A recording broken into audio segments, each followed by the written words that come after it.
Nous sommes de retour dans cette édition du 8 juin 2023 du live de TV Finance. Merci beaucoup si vous nous rejoignez à l'instant et merci beaucoup pour votre fidélité. Et désormais, il est l'heure de retrouver en duplex Thomas Andrieux pour une analyse des premiers mouvements à la Bourse de Paris. Bonjour Thomas. Bonjour. Bonjour, merci Thomas d'être avec nous ce matin. Je rappelle que vous êtes auteur et spécialiste de l'économie et de la finance. Thomas, ce matin, la bourse a ouvert dans le rouge. Les investisseurs prudents et marqués à vif par les décisions surprises des banques centrales australiennes et canadiennes de relever leur taux d'intérêt. Leur taux directeur, résultat, l'indécision semble reprendre de nouveau le pas sur les marchés financiers. Le CAC 40 suit-il cette tendance et quelles sont les perspectives sur l'indice phare parisien selon vous, Thomas ? Effectivement, on réentre dans une période, on va dire, d'incertitude, d'indécision.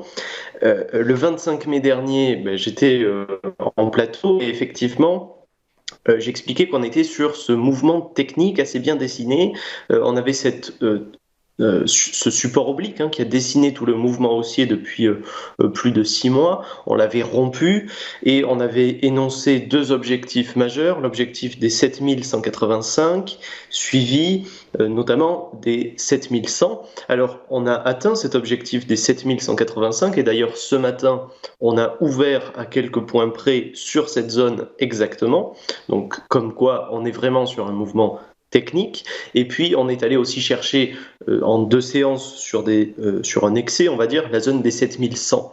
Bon, alors une fois qu'on a dit ça, ça permet effectivement de rappeler l'importance de ces niveaux et donc de jouer en fonction de ces niveaux, parce que là en ce moment on est plus proche des 7190, ce qui veut dire que peut-être si la séance se dessine ainsi, on viendrait, après avoir ouvert sur ce support majeur, on viendrait peut-être revenir sur les plus hauts de la veille par exemple.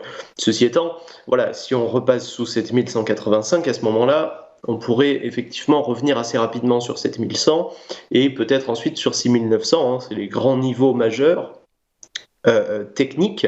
Ça correspond tout simplement au retracement en faisant le retracement du dernier mouvement haussier.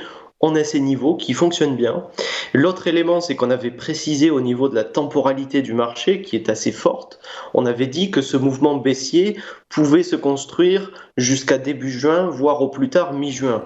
Et donc effectivement, là on arrive bientôt mi-juin, d'ici une petite semaine, et on se rend compte que la pression baissière peut-être s'affaiblit très légèrement. C'est pas encore assez net, c'est pas encore assez franc pour en tirer un signal, mais il y a un affaiblissement très léger de la pression baissière, en tout cas statistiquement parlant.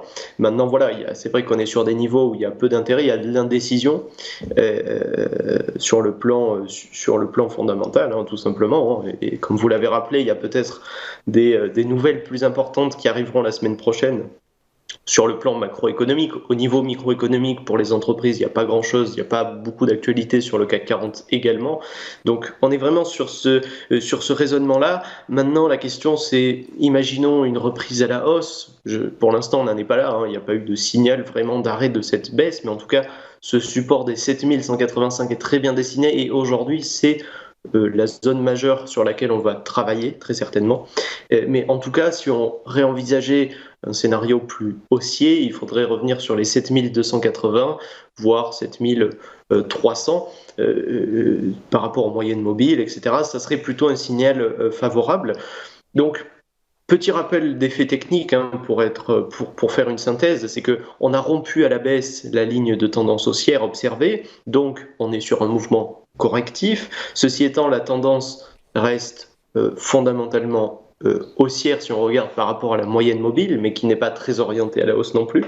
Donc voilà, c'est tout ça pour dire que le marché se dirige vers une période d'indécision de plus en plus grande et que cette baisse qu'on a construite parfois assez violemment, aujourd'hui, le marché est en train d'aplatir tout ça, si on peut dire, et on est vraiment sans tendance, en tout cas à l'ouverture aujourd'hui. Oui, très clair. Alors, 7185 ont été travaillés pendant votre intervention. On est allé jusqu'à 7184.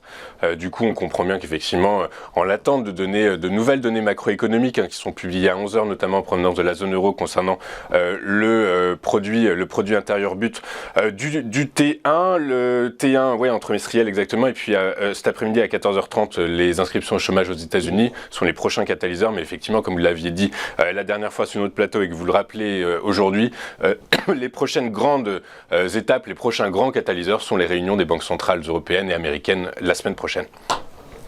Tout à fait. Ok. C'est exactement ça, très bien résumé. Merci Thomas. Merci beaucoup d'avoir été avec nous ce matin. Merci Thomas de venir régulièrement chez nous pour nous présenter, nous distiller vos analyses et vos points de vue. Je rappelle que vous êtes auteur et spécialiste de l'économie et de la finance. On marque une petite courte page de publicité. On se retrouve juste après avec les Market Movers d'Antoine Fraisse-Soulier. À tout de suite sur TV Finance.